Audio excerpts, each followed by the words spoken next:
नमस्कार, आपका स्वागत है परफ्यूम ज्ञान में। मेरा नाम है अर्पित। आज की वीडियो में हम बियर्डो के एसिड परफ्यूम के बारे में बात करेंगे। खुशबू, परफॉर्मेंस, क्या ये किसी परफ्यूम का क्लोन है और इसके दाम के हिसाब से इसको खरीदना एक सही ऑप्शन होगा कि नहीं, हर चीज़ों के बारे में डिस्कस करेंगे इस इंट्रो के बाद। बात करते हैं इसके खुशबू के बारे में। ये एक सिट्रसी, मिंटी, थोड़ा एरोमेटिक, ग्रीन, वुडी, हल्का सा सोपी खुशबू वाला परफ्यूम है। इसमें जो सबसे प्रोमिनेंट नोट्स मुझे महसूस होते हैं, शुरुआत में ऐसा लगता है थोड़ा सा लेमन, लाइम जैसे सिट्रसी नोट को ब्लेंड किया गया है थोड़े से मिंटी खुशबू के साथ। उसमें थोड़ा सा एरोमेटिक, ग्रीन, हर्बल खुशबू महसूस होती है। वो बेसिल के नोट की वजह से हो सकता है।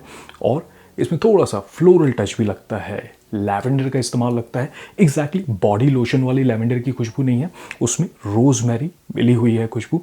और फ्लोरल टच एग्जैक्टली मैं पिन पॉइंट नहीं कर सकता हूँ। वैसे इसके डिब्बे पे कुछ नोट्स ये लिखते हैं जैसे लेमन, बेसिल, मस्क, वर्वेन, लेकिन यहाँ पे और भी नोट्स मुझे महसूस होते हैं। जैसे मैंने लैवेंडर की बात की, हल्का सा फ्लोरल टच भी आता है। अब इसमें कोई इंसान अगर इसको इस्तेमाल करेगा तो ये कहेगा कि इसमें स्वीटनेस नहीं है, लेकिन जब मैं इसको लगा रहा हूँ दिन में तो मुझे ऐसा लगता है कि एग्जैक्टली बबल गमी स्वीटनेस नहीं है, ना ही इसमें फ्रूटी एप्पल के नोट की खुशबू मुझे महसूस होती है। ऐसा लगता है थोड़ा सा कॉटन कैंडी वाली हल्की सी एक मस्की स्वीटनेस इसमें आती है, लेकिन एक टच है बहुत ही माइन्यूट सा। ऐसा भी हो सकता है कि किसी को इसमें सोपी खुशबू ना आए, लेकिन मुझे ऐसा लगता है कि इन्होंने एरोमा केमिकल का इस्तेमाल किया है, एल्डिहाइड का। उसके वजह से एक बहुत ही माइन्यूट सा सोपी खुशबू इसमें महसूस होता है। बेस में ऐसा लगता है कि थोड़ा सा एम्बर की खुशबू, उसमें मस्की नोट है। ISO ई सुपर का इस्तेमाल हो सकता है, उसकी वजह से मस्की एलिमेंट आता है। और इसमें वर्बिना का इस्तेमाल लगता है। अब इसमें जो एरोमेटिक ग्रीन हर्बल खुशबू महसूस होती है वो दो नोट्स की वजह से है। पहला बेसिल, ये तुलसी, अफ्रीकन तुलसी मान लीजिए, इसका इटालियन फूड में काफ़ी इस्तेमाल होता है, पास्ताज में स्पाइसेस के तौर पे। और जो दूसरा नोट है वो है वर्बिना। इसका जब भी इस्तेमाल होता है तो एक हर्बेशियस ग्रीन खुशबू ये प्रोवाइड करता है, हल्का सा फ्लोरल टच होता है। लेकिन इस परफ्यूम में मुझे लगता है कि लैवेंडर और रोजमेरी की वजह से भी एक हल्का सा, थोड़ा सा फूजियर, एक हल्का सा टच देता है, लेकिन ज़्यादा ये जेस्टी फ्रेश खुशबू है। अब इस परफ्यूम को जब मैंने इस्तेमाल किया, इसका जो DNA है वो दो परफ्यूम के करीब मुझे लगा। जो पहला है नीश परफ्यूम है जर्जॉफ का टोरेनो 21। ये जो DNA है ये मिंटी, ग्रीन, फ्रेश, हल्का सा एक्वाटिक लगता है। और जो दूसरा परफ्यूम जिसकी तरह ये मुझे लगता है वो है रसासी हवास का वर्दे परफ्यूम। अब वर्दे का मतलब ही ग्रीन होता है, उसमें भी मिंटी खुशबू आती है, लेकिन थोड़ा सा फेर बदल मुझे इन तीनों परफ्यूम में लगता है। जो ओरिजिनल है टोरेनो 21 में मुझे ऐसा लगता है कि काफ़ी मिंटी है, लेकिन अगर इसकी बात करूं एसिड की तो ये मुझे लेमनी ज़्यादा लगता है। मिंटी लगता है लेकिन उतना ज़्यादा स्ट्रॉन्ग नहीं है। इसमें जो स्वीटनेस है वो कॉटन कैंडी की बहुत माइन्यूट सी है और हल्का सा सोपी एलिमेंट आता है। वर्दे जो रसासी हवास का है उसमें स्वीटनेस थोड़ा ज़्यादा है, हल्की सी बबल गमी एप्पल की खुशबू आती है और उसमें भी एक्वाटिक एलिमेंट आता है उसके ड्राई डाउन में। लेकिन यहाँ पे अगर मैं एसिड की बात करूँ तो ये मुझे लीनियर खुशबू वाला परफ्यूम लगता है। इसमें कुछ खास बदलाव मुझे नहीं महसूस होता है। शुरुआत में जैसे लगता है, लगभग 15-20 मिनट बाद जब ये ड्राई डाउन में जाने लगेगा तब भी ये फ्रेश महसूस होगा, लेकिन थोड़ा सा ग्रीन और हो जाता है। बेसिल की खुशबू, जो स्पाइसेस हैं, और जो वर्बिना की खुशबू है वुडी, वो थोड़ा सा रह जाती हैं। जो शार्प पैनी खुशबू है वो फेड हो जाती है। बेस में इसमें ISO ई सुपर का भी स्ट्रॉन्ग इस्तेमाल लगता है, उसकी वजह से एक मस्की, साफ कपड़े वाली खुशबू रह जाती है इसके ड्राई डाउन में। कड़क गर्मी के लिए मुझे लगता है, हाई हीट के लिए एक बहुत अच्छा ऑप्शन हो सकता है। मैं इसको कनाडा में इस्तेमाल कर रहा हूँ, यहाँ पे मई चल रहा है, लेकिन स्टिल 15-20 डिग्री ही दिन में टेम्परेचर होता है। इंडोर्स में भी इसको AC इन्वायरमेंट में लगा रहा हूँ और इसको रूटीन में लगभग 1-1.5 हफ्ते से मैं इस्तेमाल कर रहा हूँ। तो मैं ये कह सकता हूँ कि बहुत मूड अपलिफ्ट करने वाली खुशबू है। लेकिन यहाँ पे आपको फ़र्क समझना पड़ेगा। ऐसा नहीं है कि अगर आपने एसिड ले लिया बियर्डो का तो जो हवास वर्दे है वो ऑब्सोलीट हो जाता है, उसकी आपको ज़रूरत नहीं है। ऐसा नहीं है, और ना ही टोरेनो 21 के साथ ऐसा है। देखिए, कभी भी जब हवास का जो पूरा लाइन है वो किसी भी क्लोन को बनाते हैं तो उसमें हल्की सी स्वीटनेस ऐड कर देते हैं, थोड़ा सा या तो एम्बरग्रीस, एम्ब्रॉक्सिन या वुडी नोट को ऐड कर देते हैं, उससे परफॉर्मेंस इन्हेंस होती है, हल्का सा एक मिडिल ईस्टर्न टच हो जाता है। तो वहाँ पे टोरिनो 21 और वर्दे में ये फ़र्क है। अब यहाँ पे जो एसिड है ये उस डीएनए को कॉपी कर रहा है, लेकिन ऐसा लगता है कि इसमें मिंटी एलिमेंट जो टोरिनो 21 वाला है उतना स्ट्रांग नहीं है। ये फ्रेश है, एयरी भी लगता है, हल्का सा aquatic भी लगता है, लेकिन इसमें लेयर्स नहीं है। इसका ट्रांजिशन मुझे नहीं महसूस होता, ना ही जितना वर्दे में है और ना ही टोरिनो 21 के जितना। लेकिन ये कह सकता हूँ कि बियर्डो ने अपने क्वालिटी में यहाँ काफ़ी सुधार किया है। इसमें अल्कोहल का ब्लास्ट नहीं आता है, बहुत सिंथेटिक नहीं लगता है।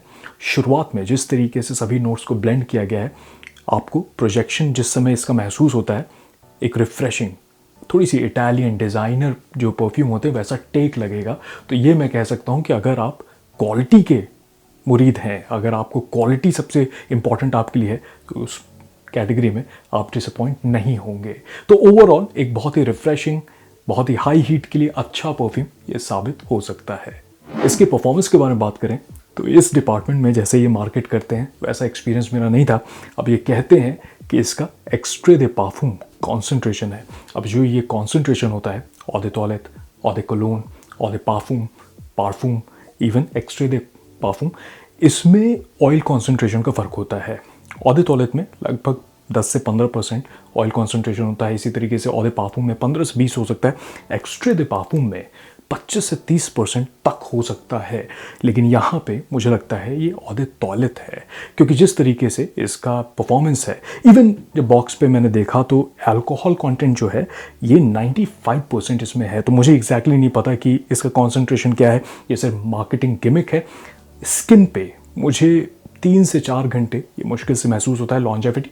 कपड़ों पे स्प्रे करता हूँ तो लगभग 6 घंटे तक इसकी खुशबू लिंगर करती है, और शुरुआत के लगभग आधे घंटे से मैं कहूँगा 40 मिनट तक ये ऐसा लगता है कि प्रोजेक्ट कर रहा है। तो उस हिसाब से प्रोजेक्शन काफ़ी वीक है, और लॉन्जेविटी भी लगभग 2 घंटे बाद क्लोज टू स्किन हो जाती है इसकी खुशबू। अब मेरा जो परफ्यूम है ये दिसंबर 2025 लास्ट ईयर का बना हुआ है, तो मैसुरेट होना चाहिए। अब मुझे ये नहीं पता कि पहले बैच के बाद इन्होंने रीफॉर्मुलेट किया है, कुछ ऐसा है, क्योंकि शुरुआत में जिसने भी इसको ख़रीदा है परफॉर्मेंस उनको शायद अच्छी मिली है, लेकिन मेरा एक्सपीरियंस ऐसा नहीं है। मैंने इंडोर्स में भी मैं इसके लगभग 8, 9, 10 स्प्रे कर लेता हूँ, लेकिन स्टिल अगर आधे घंटे या 40 मिनट के बाद मुझे प्रोजेक्शन नहीं महसूस होती है। मैंने इसको अलग से कपड़ों पे भी स्प्रे करके रखा है, ये जानने के लिए कि मुझे नोज़ ब्लाइंड तो नहीं हो रहा है। ऐसा नहीं कि कुछ नोट्स मैं महसूस नहीं कर पा रहा हूँ लगभग आधे घंटे बाद, लेकिन ऐसा नहीं है। शुरुआत के 15-20 मिनट तक एक रूम फीलिंग खुशबू महसूस होती है। ऐसा लगता है कि अगर किसी कमरे में एंटर करेंगे तो प्रोजेक्शन महसूस होगा, लेकिन आधे घंटे बाद मुझे नहीं महसूस हो रहा है। तो उस हिसाब से इसकी जो परफॉर्मेंस है वो मुझे काफ़ी हल्की मिल रही है। इसके इस्तेमाल के बारे में बात करें तो कड़क गर्मी में लगाने के लिए एक काफ़ी अच्छा ऑप्शन बन सकता है। अगर आप जिम जाते हैं, दफ्तर में भी इसको लगा सकते हैं, लेकिन पर्सनली मैं सिर्फ इंडोर्स के लिए सजेस्ट करूँगा, क्योंकि अगर आउटडोर्स आप लगाएंगे तो लगभग आधे घंटे बाद क्लोज टू स्किन हो जाएगा, ये पता नहीं चलेगा। लेकिन अगर आप जिम जाते हैं, कुछ बहुत रिफ्रेशिंग चाहिए आपको, मूड अपलिफ्ट करने वाला, तो ये काफ़ी अच्छा हो सकता है। कड़क गर्मी में, हाई हीट में लगा सकते हैं, खास करके अगर ह्यूमिडिटी है, क्योंकि जिस तरीके से इसमें थोड़ा सा एयरी एलिमेंट भी लगता है और जो सिट्रसी मिंटी खुशबू है वो काफ़ी रिफ्रेशिंग महसूस कराता है। और खुशबू के हिसाब से अगर आप 20+ हैं, ट्यूशन, कॉलेज, इंडोर्स में कहीं पे भी इसका इस्तेमाल कर सकते हैं। क्वालिटी इसकी मुझे सही लगती है। तो निष्कर्ष क्या निकलता है? देखिए, इसके दाम के हिसाब से लगभग 600-650 रुपये के प्राइस रेंज में आपको ऐसी 30 ml की इसकी बॉटल मिल सकती है, और लगभग 1500 रुपये के प्राइस रेंज में आपको इसकी 100 ml की बॉटल मिल सकती है। बॉटल की क्वालिटी सही है, कैप हल्की है, जैसे सभी बियर्डो की कैप है वैसी ही है, बल्कि स्प्रेयर मैं कहूँगा सही, हाफ स्प्रे भी कर सकते हैं, फुल भी कर सकते हैं। मिस्ट का डिस्ट्रीब्यूशन जो है वो सही है, प्रेशराइज्ड एक इसका स्प्रेयर मुझे लगता है। खुशबू की बात करें तो काफ़ी रिफ्रेशिंग, कड़क गर्मी में लगाने के लिए अच्छा एक ऑप्शन बन सकता है। क्वालिटी के हिसाब से मैं ये कहूँगा कि इस प्राइस रेंज में अभी इंडिया में जितने भी ब्रांड्स हैं, यहाँ पे बियर्डो कुछ अच्छा बनाने की कोशिश कर रहे हैं। इनकी नीयत अच्छी है, इंग्रेडिएंट्स सस्ते नहीं लग रहे हैं, एक डिज़ाइनर टेक लग रहा है। और ख़ास करके अगर टोरेनो 21 की बात करें जिर्जॉफ का, ये उस डीएनए को कॉपी कर रहे हैं। तो यहाँ पे अल्कोहल का ब्लास्ट नहीं है, स्पिरिट जैसी महक नहीं है। तो ये कहूँगा कि क्वालिटी सही है, लेकिन परफॉर्मेंस, ये एक्सट्रे दे पार्फूम कह रहे हैं, लेकिन मुझे औदे तौलेत लग रहा है। कभी भी कॉन्सेंट्रेशन ये डिफाइन नहीं करता है कि एक परफ्यूम का परफॉर्मेंस कैसा होगा। कभी कभी औदे तौलेत भी औदे पार्फूम से बेटर परफॉर्म करते हैं। ये नोट्स पे डिपेंड करता है और किस तरीके से किसी परफ्यूम को ब्लेंड किया गया है। लेकिन यहाँ पे पर्सनली मुझे परफॉर्मेंस काफ़ी हल्की मिल रही है। तो उस हिसाब से अगर आप क्वालिटी के शौकीन हैं, एक छोटा सा परफ्यूम 30 ml कैरी करना चाहते हैं अपने बैग में, जिम के लिए एक बहुत रिफ्रेशिंग परफ्यूम चाहते हैं, लगभग आधे घंटे या मैक्सिमम 1 घंटे तक अगर कपड़ों पे ज़्यादा स्प्रे कर लेंगे, रिफ्रेशिंग खुशबू देने वाला कुछ चाहते हैं, तो इसको कंसिडर कर सकते हैं। लेकिन अगर आप एक स्टूडेंट हैं, काफ़ी टाइट बजट पे हैं और 1500 रुपये की इसकी अगर पूरी बॉटल खरीदें या फिर 30 ml भी, तो ऐसा हो सकता है कि आपको पैसा वसूल ना लगे। क्वालिटी के तौर पे अच्छा हो सकता है, लेकिन परफॉर्मेंस में मुझे ऐसा लगता है काफ़ी डाइल्यूटेड है। अब हो सकता है मेरे बॉटल के साथ हो, मैं इसको वैसे मैसरेट करूँगा आगे चल करके, इसको रूटीन में अभी इस गर्मी में और इस्तेमाल करूँगा। अगर मुझे ऐसा महसूस होता है कि परफॉर्मेंस इन्हेंस होती है, तो बेशक मैं इसको लिस्ट में डालूंगा, इसके बारे में बात करूँगा। लेकिन अभी जो मेरा एक्सपीरियंस है, क्योंकि मैं स्पॉन्सर्ड या पेड काम नहीं करता हूँ, तो ये कह सकता हूँ कि आप बल्कि एक डीकैन जो हवास वर्दे है उसका ले लें तो ज़्यादा बेहतर होगा, क्योंकि स्प्रेस भी कम लगेंगे, परफॉर्मेंस इससे ज़्यादा बेहतर है। लेकिन यहाँ पे लगभग 1 घंटे बाद मुझे फिर से स्प्रे करना पड़ता है, तो उस हिसाब से बाहर जा रहे हैं तब तो 1 घंटे बाद पता भी नहीं चलता है, क्लोज टू स्किन हो जाता है। इंडोर्स में भी मुझे लगभग 1.5-2 घंटे बाद स्प्रे करना पड़ता है। तो उस हिसाब से समझें अपनी ज़रूरत को। क्वालिटी बढ़िया है, लेकिन परफॉर्मेंस जिस हिसाब से सबको मिल रही है, मुझे वैसी नहीं महसूस हो रही है। हो सकता है कि जो मेरा ब्लेंड है मेरे बॉटल का उतना अच्छा नहीं है, लेकिन अगर आप टेस्ट करें तो बेशक मुझे कमेंट में बताइएगा आपको कैसा लगता है।